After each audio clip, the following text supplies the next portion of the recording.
Si te parece ahora, nos vamos dentro del cesto de los discursos, seguimos en el Canon Pali, nos vamos a hablar de antropología filosófica, o entramos en este tema, a través de los 5 agregados, esta idea de un yo fenoménico, si se quiere, que está compuesto de 5 agregados, khandhas, que digamos es un yo relativamente duradero, es decir, que tiene una época de disolución, dura lo que dura una vida, y que no es un yo permanente, etcétera, etcétera. ¿Te parece entramos en este tema? ¿Lo abrimos? Sí, sí, claro. Yo nuevamente, hay más de una interpretación posible de los textos antiguos. Yo hablaría de tres grandes interpretaciones. Una es la que dice, bueno, cuando el Buda dice que ninguno de estos 5 grupos psicofísicos o de agregados psicofísicos son míos o son un Atman, Atta en Pali, en el fondo no está negando, esta es la interpretación que yo llamaría trascendentalista, ¿no? Dice, hay un Atman trascendente más allá de los agregados, ¿no? No, este agregado no es el Atman, esto tampoco, pero eso no significa que no haya una cosa que trascienda los agregados que sea el verdadero yo. Dice, hombre, esa interpretación es posible. Y de hecho ha habido gente que la ha hecho, hay un español además, un jesuita, Pérez Remón, desarrolló esta interpretación, también un indio, Bhattacharya, además ahora se ha publicado al inglés su libro sobre esto, el concepto de Atman en el budismo antiguo. Y esta interpretación es muy problemática, no es la interpretación budista, hay que decirlo. Hay que decir, muchísimos autores cristianos, Abraham, teólogos que han escrito libritos sobre budismo, profesan esa interpretación trascendentalista.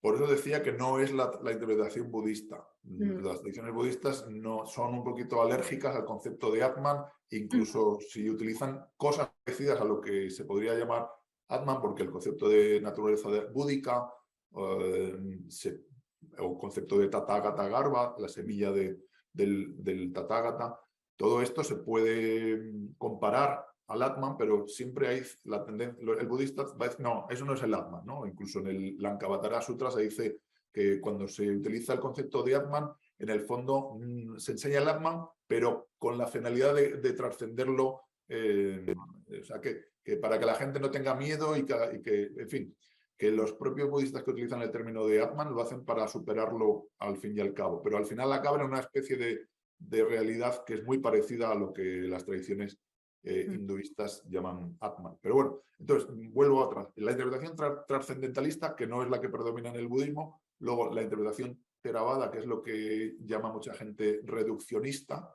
dice no hay más que los 5 agregados y el Buda lo que te dice es que ninguno de estos 5 agregados es un Atman y por tanto no hay Atman, ¿no? Ese es el razonamiento. Ahí hay que tener cuidado porque el Buda quiere evitar 2 extremos y los 2 extremos son problemáticos. Y de hecho al Buda le acusaron en vida de una doctrina nihilista, ¿no? Claro. Niega la existencia de los seres.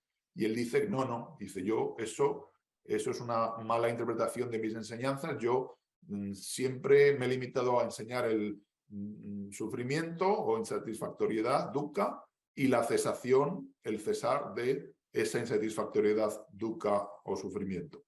Y quien me acuse de nihilista me está tergiversando. Eso está en los textos, o sea que hay que tener cuidado. Entonces, la tercera interpretación, o sea, tenemos 2, la trascendentalista, la reduccionista, que es la Theravada, la que ha predominado, que no hay más que los agregados y no hay yo. Luego hay otra que es la de Sue Hamilton. Sí, a mí es la que más me gusta. Y otros autores, Rupert Getting también va por ahí, sí. que es más sutil, ¿no? Te dice, no, a ver, el Buda no está hablando de la realidad última de las cosas, sino que está hablando de los procesos, del cómo funciona el ser humano, cómo son los procesos que constituyen al ser humano, pero no está interesado en hacer una afirmación dogmática absoluta sobre tanto como hay un Atman como que no hay un Atman. Entonces, hay que entender las cosas en su contexto. El Buda simplemente te enseña lo que es la experiencia del ser humano, y dentro de la experiencia no se encuentra ese concepto de Atman como algo que es independiente, como algo que es permanente, como algo que está en control, que controla toda la mente y todo el cuerpo. Eso no existe en la experiencia. Por tanto, el Buda enseña esta doctrina del no yo, en ese sentido limitado, ¿no? Porque se limita a enseñar el sufrimiento y cómo cesar. Entonces, ahora, si tú me preguntas, ¿cuál de estas tres interpretaciones? Pues, a ver, en los textos hay fundamento para las tres, de alguna forma. Más para me parece que hay más fuentes, más fundamento para la de Sue Hamilton. Al menos esa obra que ella tiene, que fue su tesis doctoral, Identidad y Experiencia, está lleno ¿no? A mí me parece que sus argumentos son muy convincentes, de cómo ella juega con todo el canon Pali al completo, no solo con su Tapitaka, para hablar de esto, ¿no? De que al final los agregados hablan no ontológicamente, de en qué nos constituye, sino de nuestro mundo subjetivo, individual, de los procesos que nos conforman, ¿no?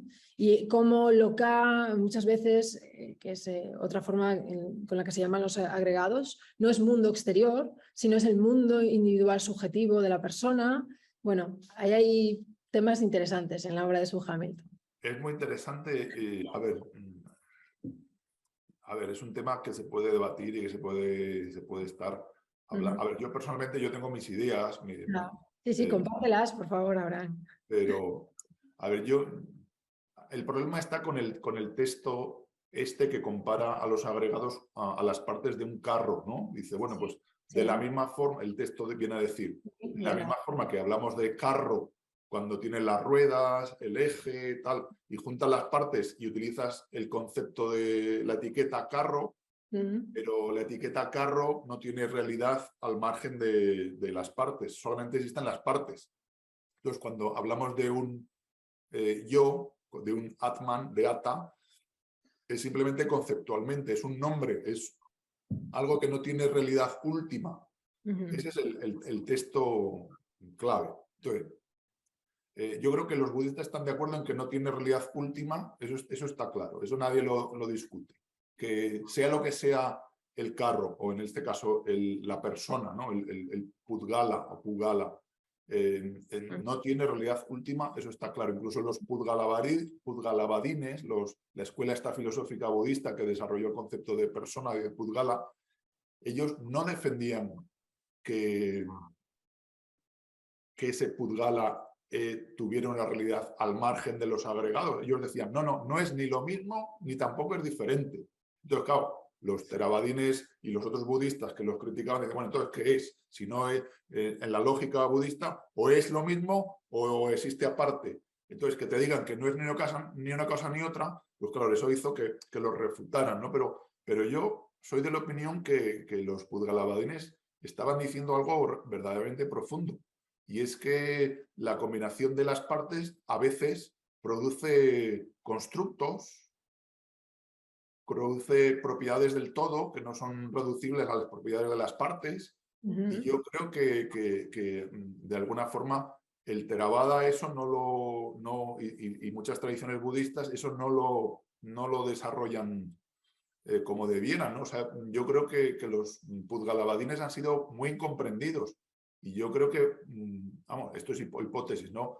Ellos estaban refiriéndose a algo que no era reducible a los agregados, pero que no era algo que existía de forma última más allá de los agregados. O sea que hoy, por ejemplo, en la filosofía contemporánea, la gente no tiene problema en aceptar que hay un elemento de construcción del yo. El yo se construye, es algo construido y no es reducible a las partes, ¿no? Al cerebro, a lo mental, sino que esa parte, no puedes negar la realidad de esa parte que es una construcción.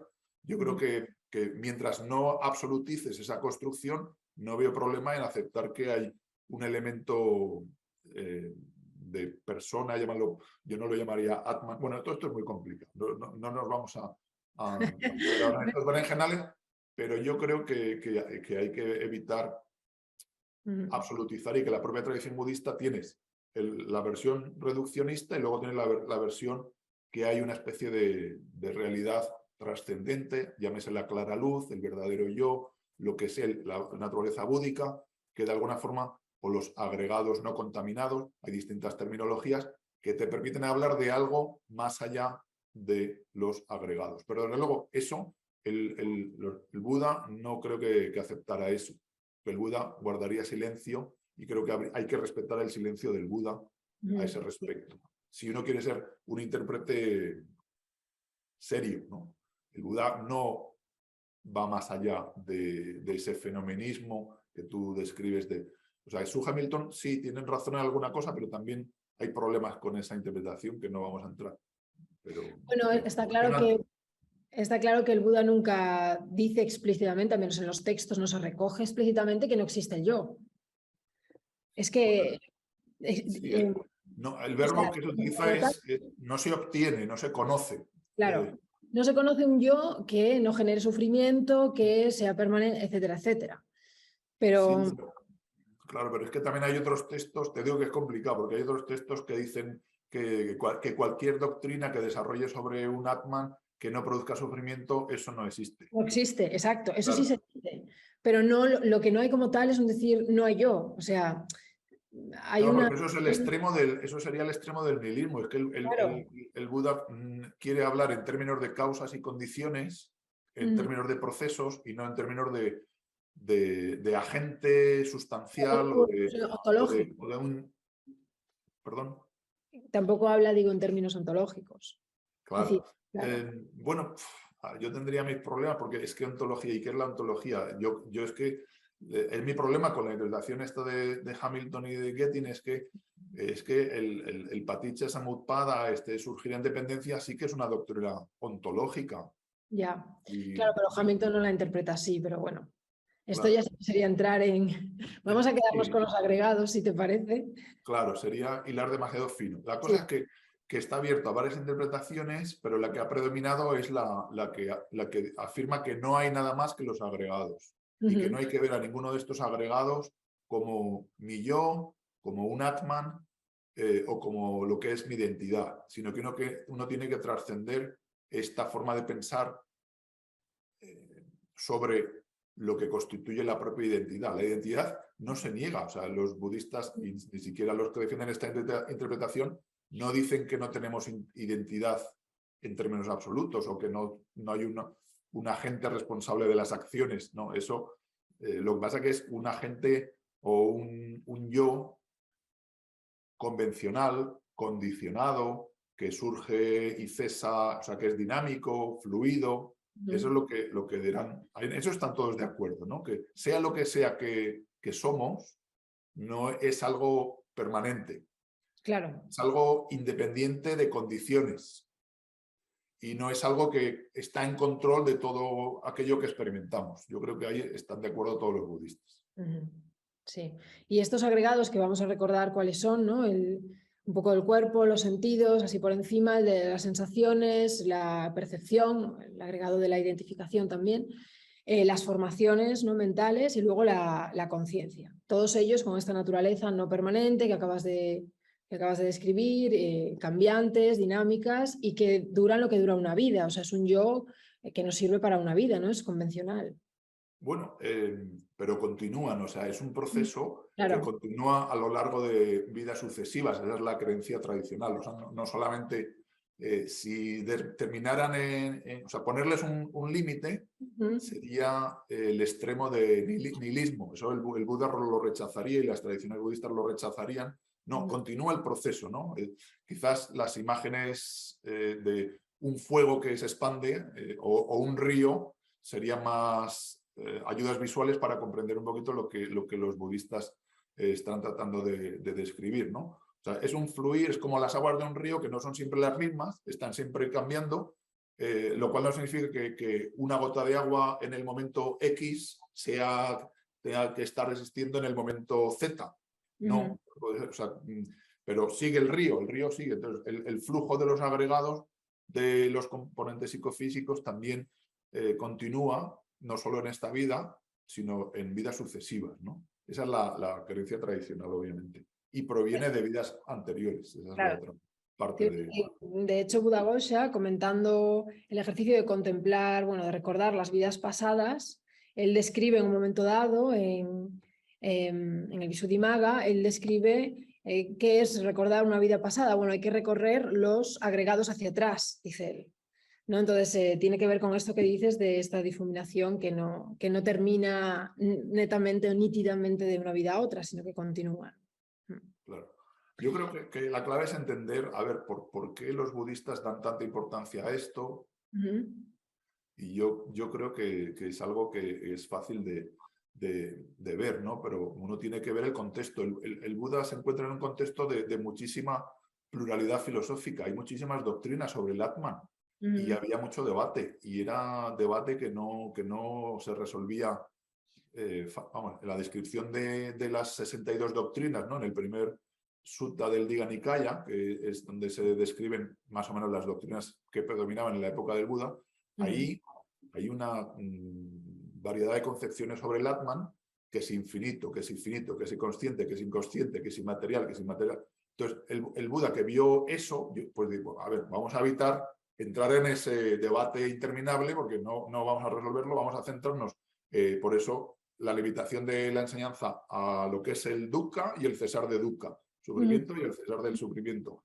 Y las explicaciones del karma y del renacer, si te das cuenta, en el budismo, todas las explicaciones no hace falta el concepto de Atman o de un yo sustancial para explicar los cambios de esos procesos que van transitando a lo largo de vidas sucesivas. O sea, es un intento por evitar ese concepto y luego llamar la atención. Ojo que ese concepto y mucha especulación sobre el Atman proviene de lo que llaman el Bhava Tanha, el deseo de existencia inmortal o deseo de devenir perpetuo, o de Vibhava Tanha, el deseo de no existir, el dejar ya de... Entonces, el Buda se está enseñando que, ojo con esos conceptos que son construcciones del ego en la mayor parte de... O sea, siempre, para el Buda, son construcciones del ego, son expresiones de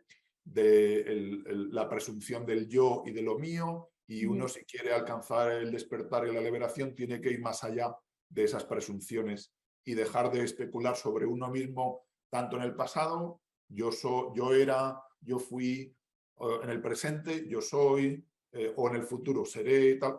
Todo ese tipo de, en lugar de especulaciones sobre este concepto de yo y lo mío, céntrate en causas y condiciones, ¿no? Condicionado por la ignorancia, surgen las formaciones mentales. Condicionado por la formación, tal, el surgir en dependencia, ese es el meollo de la doctrina budista, ¿no?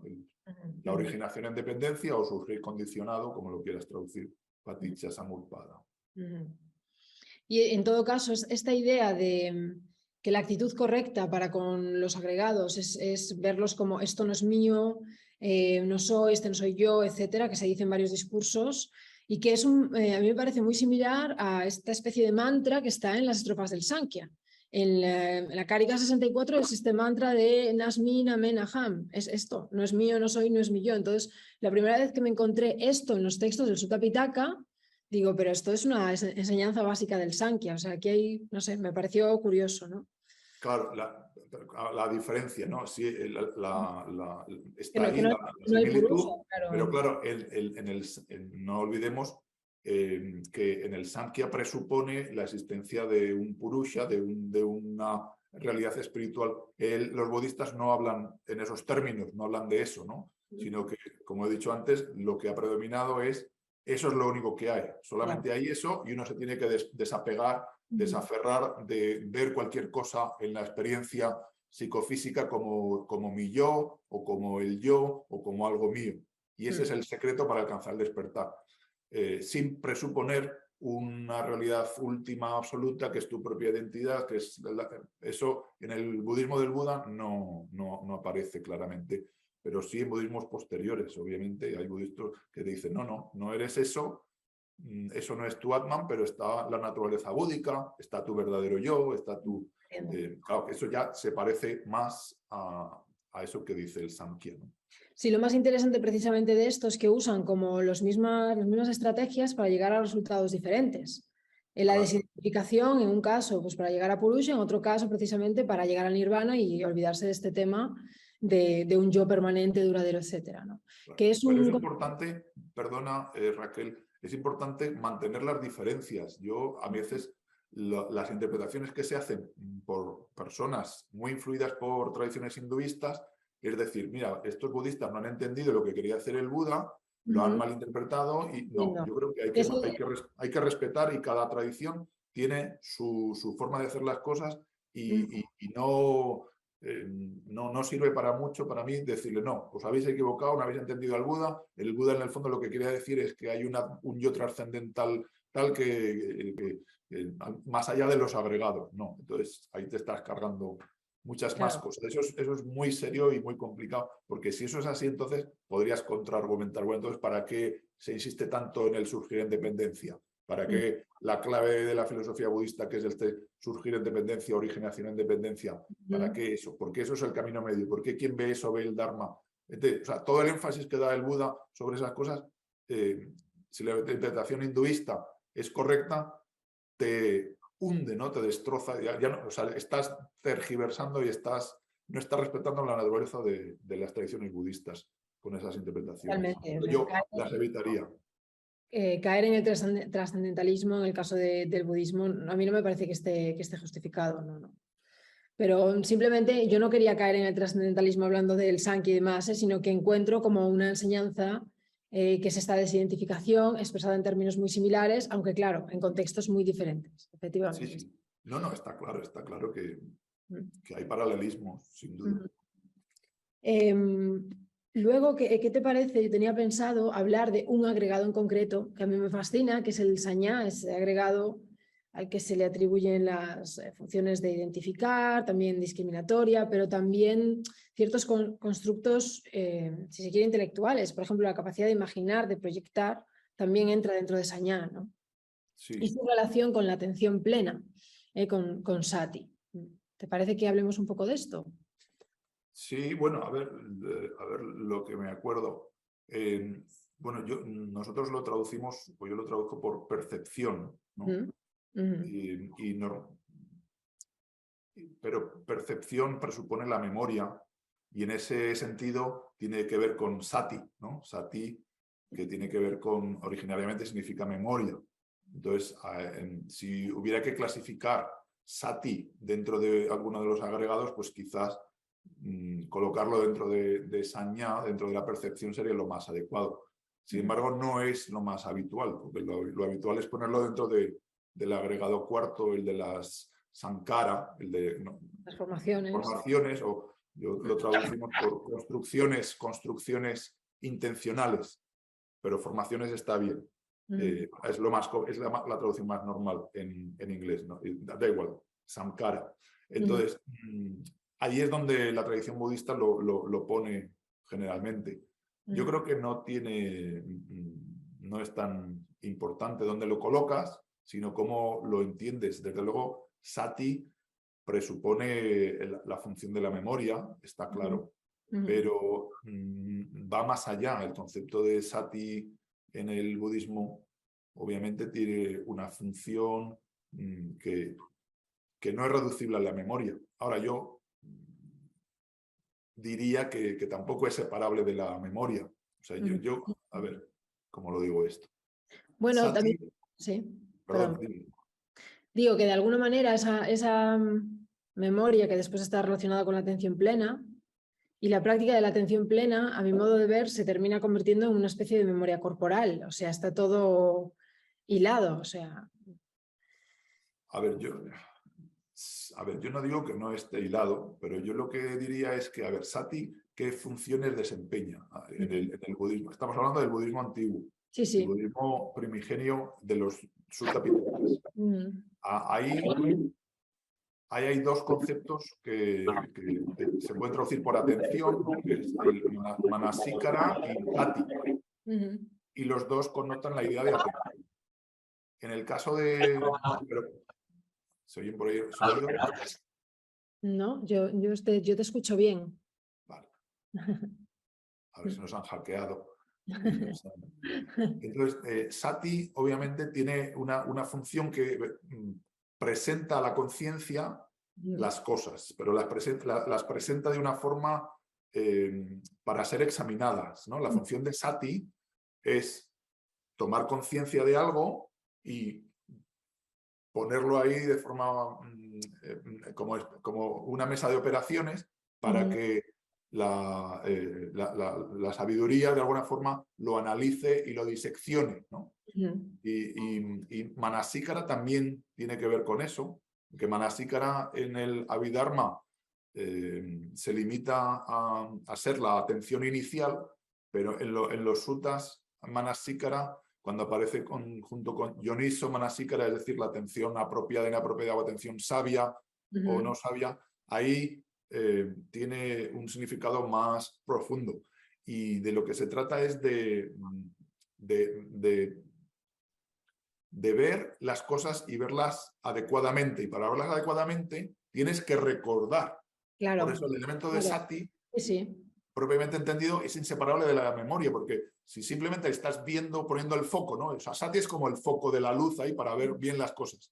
Pero claro, también tiene el elemento de recordar la verdad de las cosas. O sea, las tres características de las que hablan los budistas, ¿no? La impermanencia, la insatisfactoriedad y el no yo, tienes que recordar y contemplar las cosas. Por eso es inseparable de la memoria en este sentido, ¿no? Porque no es suficiente simplemente ver el presente sin recordar para qué estás viendo el presente. Lo estás viendo para no identificarte con nada de las cosas que estás observando como si fueran algo permanente, como si fueran algo que son felicidad cuando en el fondo no son felicidad, o que son un yo cuando en el fondo no son un yo. Eso es la clave para diferenciar el sati budista del mindfulness secularizado, ¿no? En el mindfulness secularizado yo no tengo conciencia de que se hable de estas cosas. Entonces, en el sati se habla de ver la realidad tal y como es. Entonces, sati y manasícara ayudan a esa percepción de la realidad tal y como es, ¿no? O sea, sirven para ayudar a la sabiduría y a la concentración, porque también necesitas concentración. Es que Sati no es separable de otros factores, que eso también es importante para diferenciar el Sati budista del mindfulness. De hecho, un poco en mi tesis doctoral yo hice la distinción que me pareció necesaria entre atención plena y esto que llaman atención pura o bare attention, atención desnuda, que es precisamente una atención al presente sin que sirva a ninguna premisa, sin ninguna directriz que la guíe. Atención al momento presente. Pero claro, cuando tú ves cómo usan Sati o Manasícara en el Sutta Pitaka, lo usan siempre al servicio de unas premisas que el discípulo ha memorizado, que ha aprendido, pues precisamente no es lo mismo que uno ponga atención a su cuerpo para discernir que es una carcasa compuesta de 32 constituyentes, pasajera, a que uno simplemente pues enfoque la atención en su cuerpo pues simplemente para sentirlo sin juicio. Son dos ejercicios diferentes, no es el mismo ejercicio modificado. Para mí son dos ejercicios completamente diferentes. Sí, estoy de acuerdo con lo que acabas de decir, efectivamente. Por eso el elemento de memoria está ahí. O sea, es que un sati donde no hay memoria, donde no puedes contrastar y comparar y analizar lo que es y lo que no es, pues no es el sati budista, ¿no? La función ética, eso es lo importante, la función de sati manasícara es claramente ética, es para distinguir entre lo que es una percepción errónea y nociva de una percepción que es buena y conducente al progreso espiritual, ¿no? Ahí está la clave de sati. El término pleno, bueno, yo acepto que yo es que cuando se habla de atención plena, yo hablaría de sama sati.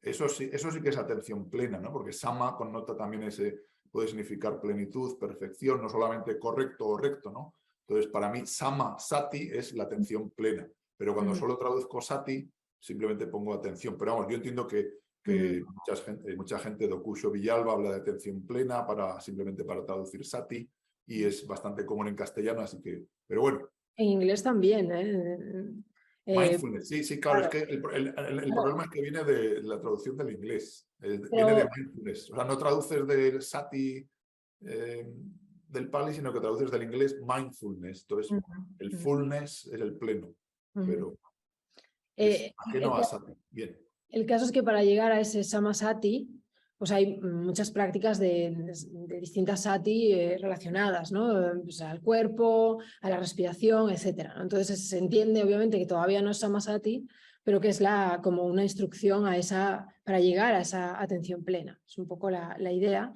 Pero también, ahora que hablas de la función ética que cumple Sati, no solo a la hora de discernir qué cogniciones son erróneas y reemplazarlas por una cognición correcta que la sustituya, sino también hay discursos como algunos que me he encontrado en el Anguttara Nikaya, donde esto se ve directamente en un comportamiento. Es decir, un monje que llega y supuestamente empuja a otro y se va sin pedirle perdón y el Buda dice, bueno, es que no ha integrado bien la atención al cuerpo.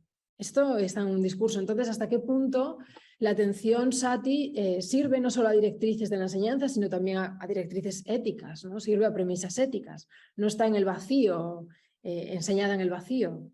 sí.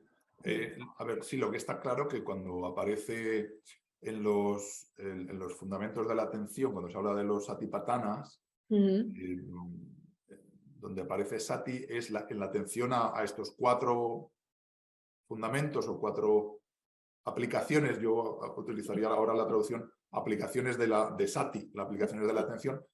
Uno es el cuerpo, como has dicho, las sensaciones, la mente, los dhammas, que es las estructuras de la realidad, si quieres. Y efectivamente, cuando se habla de sati, se habla de las cosas que haces con el cuerpo, ¿no? Cuando estás caminando, estás caminando. Cuando estás sentado, estás sentado. Cuando estás recostado, estás recostado. Cuando estás quieto, sati sirve para eso. Y obviamente, sati no es separable repito, de otros factores o sea, sati te sirve como de garante, ¿no? Bhikkhu Bodhi lo explica muy bien cuando describe a sati, es una especie como que es el garante de todos los demás elementos del sendero. Si no hay sati, uno no puede de alguna forma garantizar que estás haciendo las cosas bien. Entonces, si no hay sati, no te das cuenta cuando entra el odio o el enfado o la irritación. Sati es lo que de alguna forma te hace ver que te estás cabreando, entonces, cuando tomas conciencia de ese factor mental, eso ya lo fosiliza, lo ralentiza, ¿no? Ya no respondes automáticamente, ¿no? Sino que Sati te permite parar tus reacciones automáticas y entonces ya es cuando te puedes, en un segundo momento, replantear, a ver, que esta emoción o esto es conducente, tal, lo analizas críticamente y entonces ya es cuando lo descartas, ¿no? Nunca rechazar, pero o sea, el Lo método reemplazas. no violento, ¿no? No es empujar, quitarse cosas de la mente, no, sino es tomar conciencia, eso lo paraliza y entonces es, segundo momento, la respuesta. A ver, ¿esto es la respuesta adecuada? Sí, no, es consistente con la memoria. El elemento de memoria también es fundamental para la aplicación de sati, ¿no? Sí, por eso me parece bien conectarlo con sañá, aunque no es lo tradicional en los abhidharmas. Pero también podría estar conectado con Sañá en otro sentido, por ejemplo, a la hora de aplicar, esto lo decía, me parece Sefu Kwan, que tiene un libro sobre mindfulness, Sí, sí. pues él hablaba, ¿no?, de esta relación entre Sañá y Sati de una forma diferente. Pues él decía, a la hora de proyectar, por ejemplo, las 4 actitudes inconmensurables, que se llama, pensemos en una de ellas, en la bondad amorosa, en meta, uno tiene que usar ya la capacidad de sañá, al concebir a los demás, al proyectar el amor hacia todos los demás, concebirlos como si fueran nuestro propio hijo y demás. Uno está ya, primero, usando la atención, porque hace falta poner la atención ahí, y al mismo tiempo construyendo usando una imaginación programada, digamos, para llegar a ese estado, ¿no?, de meditación. Es importante, sí, sino lo que voy a confirmar lo que dices y además los textos te dicen que nunca aparecen solos. Los cuatro agregados mentales aparecen siempre juntos. Claro. O sea, no puedes encontrar sati sin una conciencia, sin una sensación, sin una... construcción o formación mental determinada. O sea, hacemos distinciones conceptuales, pero luego en la realidad aparecen siempre unidos. Y los textos son clarísimos, ¿no? Están siempre, los mentales están siempre unidos.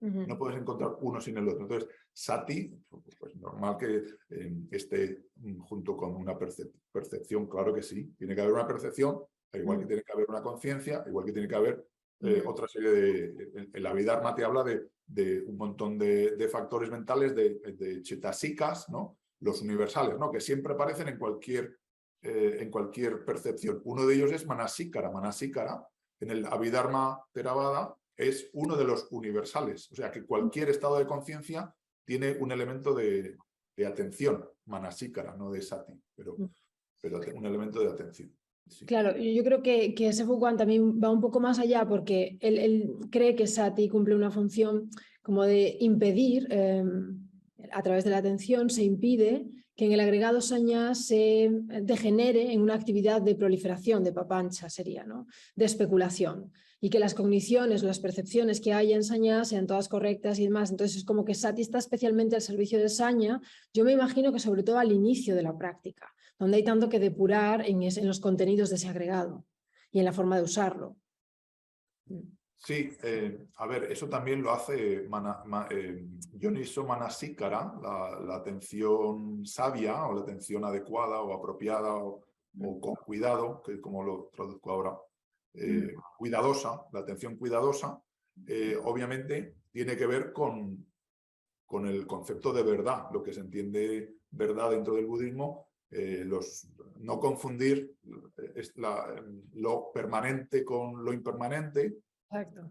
Lo que es dukkha con lo que no es dukkha, lo que es no yo con lo que es yo y lo que es repulsivo o no atractivo con lo que sí es algo atractivo. Entonces, ahí es donde entra Yoniso Manasikara, ¿no? La atención con cuidado, y por tanto no me extrañaría que Sati también tuviera que ver con eso. Pero es que eso es imposible sin una conceptualización, sin un sañá. O sea, tiene que haber... Para evaluar así las cosas y para emitir un juicio de ese tipo o esa discriminación, necesitas sañá. O sea, estamos de acuerdo que no se dan sin sañá. O sea, no hay manasíkara, no hay sati, si no hay sañá al mismo tiempo.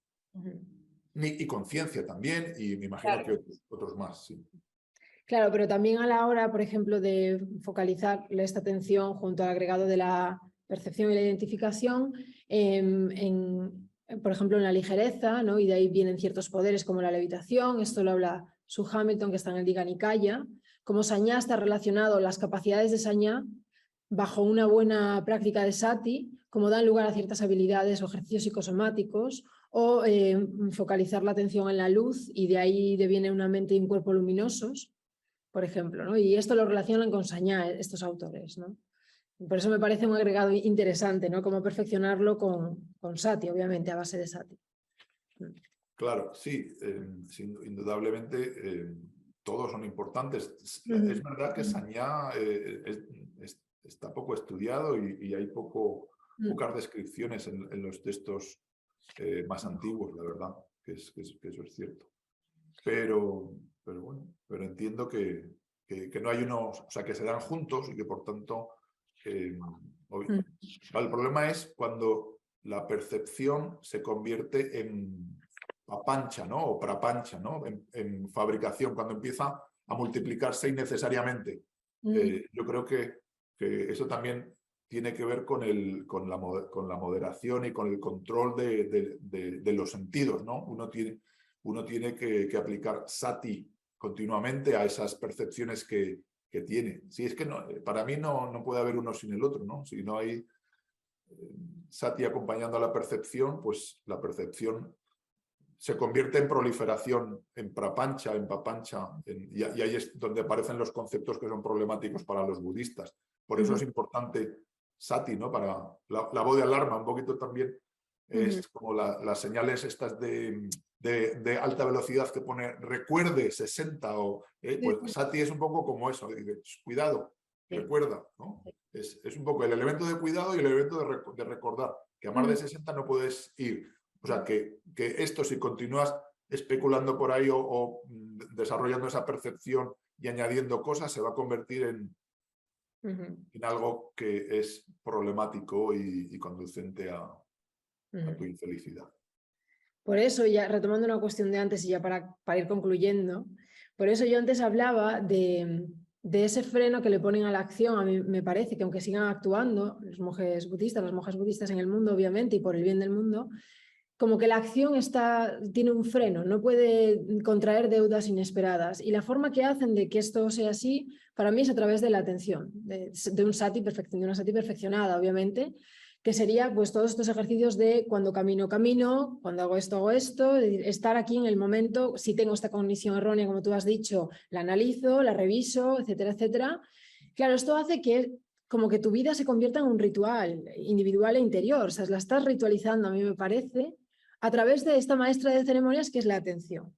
Entonces, las acciones que hagas en el mundo tienen un freno, o sea, no son tan salvajes en cuanto a sus consecuencias. No sé si ves por dónde voy. Hay como un ritual de domesticación muy interesante. Sí, sí, solo que hay otras prácticas, además de sati. Bueno, sati siempre suele ir acompañada de lo que se traduce, yo traduzco como lucidez, ¿no? Como la comprensión clara, se traduce en inglés, lo más normal. El sampañá. Sí. Bueno, ser Antes de, consciente. hay un texto ahora mismo, no me acuerdo cuál, pero antes de practicar sati se habla del control de los sentidos, ¿no? Entonces, la primera práctica sería el control de los sentidos y luego vendría la aplicación de sati y de la comprensión clara para que no... O sea, pero todos conducen a esa pacificación, ¿no? Lo que tú llamas ritualización es una especie de pacificación continua de nuestras reacciones. Entonces, es un poquito de calmar, ¿no? La calma. También enlazaría esto con las meditaciones para la calma, ¿no? De samatha. Todo esto tendría... Es que está interrelacionado, no puedo separar esto tampoco de... En general, todo el budismo, todas las doctrinas están interrelacionadas. No puedes hablar de 4 nobles verdades, yo creo, sin el origen dependiente, sin el noble camino, todo así, ¿no? Está todo como muy bien trenzado. Es verdad, sí. Así es. Bueno, terminamos hablando del nirvana como felicidad y ya concluimos, ¿te parece? De esta asimilación de nirvana a sukha. Sí, bueno, no son los textos más habituales. Hay alguno suelto por ahí que habla de, no de sukha sin más, sino de paramam sukham, ¿no? La suprema felicidad o la felicidad más elevada, última. Pero está claro que no es una felicidad que es reducible a los placeres de los sentidos. Está claro que sea lo que sea la felicidad del nirvana, trasciende incluso la sensación, diría yo, porque vale. Claro, son estados donde ya no hay... Claro. Los sentidos de alguna forma se trascienden. Hay textos que hablan de que ya no hay soporte, ¿no? Pero todo esto nuevamente es complicadísimo y abierto a muchas interpretaciones. Yo me quedaría con que la mayoría de los textos sobre el nirvana son metafóricos. La metáfora del fuego creo que es la clave. El nirvana literalmente significa extinción. La extinción se refiere a la extinción de los fuegos dentro de la mente. La definición clásica es ¿qué es el nirvana? ¿Qué es el nirvana? La extinción de los fuegos, del fuego de la pasión, raga, el fuego del odio, dosa, y la extinción del fuego de la ofuscación o de la confusión, moha, ¿no? Eso es el nirvana. Entonces, una definición psicológica de ese tipo te hace ver que cuando esos estados mentales negativos, emociones negativas, de alguna forma se extinguen, entonces se da un estado de felicidad. Pero claro, es difícil imaginarse eso porque los no liberados, no despiertos, no tenemos esa experiencia más allá de los fuegos, ¿no? En general estamos siempre ardiendo, esa es la enseñanza. Por eso especular sobre algo tan complicado, nuevamente habría que citar los textos que dicen, no, el nirvana para ser comprendido es para ser experimentado dentro de uno mismo por los sabios, por los que alcanzan este progreso espiritual. Y esa es la única forma de entenderlo adecuadamente. Ahora estamos especulando, mucha gente pues nos encorrería a gorrazos por estar ahora tratando de hablar del nirvana. Estamos un poco más que del nirvana hablando de hasta qué punto cuando hablamos del nirvana como felicidad, que era un tema del que hablábamos antes, pues claro, es muy equívoco para los seres, como dices tú, no despiertos, porque a nosotras nos cuesta ya no pensar en una felicidad que no dependa del placer externo o sensorial, sino incluso como una sensación que venga de un estado, imagínate, no intencional, sino simplemente emerge una sensación. Bueno, pero todavía es una sensación. Pero decir, como se dice en algún texto, que la dicha suprema es la cesación de la sensación, ¿no? Y de la percepción, ¿no? Esto se dice en varios textos. Pues claro, ¿qué tipo de felicidad es esta? Yo creo que el término sukha en los textos budistas habría que revisarlo y que es como que se lo está apropiando para decir lo que nosotros, no sé, podríamos tal vez traducir por plenitud y sería menos equívoco para nosotras. Es a donde voy, ¿no? Porque felicidad... Sí, no, entiendo, pero lo bueno es que muy pocos textos hablan del nirvana en términos de felicidad, y aquellos que lo hacen son más bien poéticos. Si mal no recuerdo, es un verso donde se dice que el nirvana es la felicidad suprema. Y luego sí, lo que sí que hay son distinciones de tipos de sukha. La dicha de los laicos, la dicha espiritual, que para mí no tiene nada de dicha, porque como digo, no está relacionada con ninguno de los atributos que nosotros le atribuiríamos a la dicha, que es una sensación, etcétera. La dicha espiritual no depende del placer sensorial, es la dicha de la concentración en la ecuanimidad, ¿no? Sí, a ver, yo simplificando, está claro que bueno, en los textos budistas se habla de amisa y neramisa, dos tipos de sensaciones. Entonces hay una felicidad que tiene que ver con los sentidos, y luego la felicidad de los estados meditativos, no solamente la del nirvana. Exacto. Se considera de otro orden más allá de las 5 sogas de los placeres sensuales, ¿no? Más allá de los sentidos. La felicidad espiritual es de otro orden. O sea, categorialmente no es reducible. La felicidad de la meditación no se puede reducir a la felicidad que viene de los sentidos, y el nirvana todavía es otro nivel más, con lo cual vete tú a saber lo que será eso, ¿no? O sea, por eso es ambiguo y confuso aplicar el término felicidad cuando ni siquiera se puede hablar de esa felicidad espiritual de los estados meditativos. Está todavía más allá de eso. Claro. Más allá de lo que tú dices, el estado o la base de la ni percepción ni no percepción.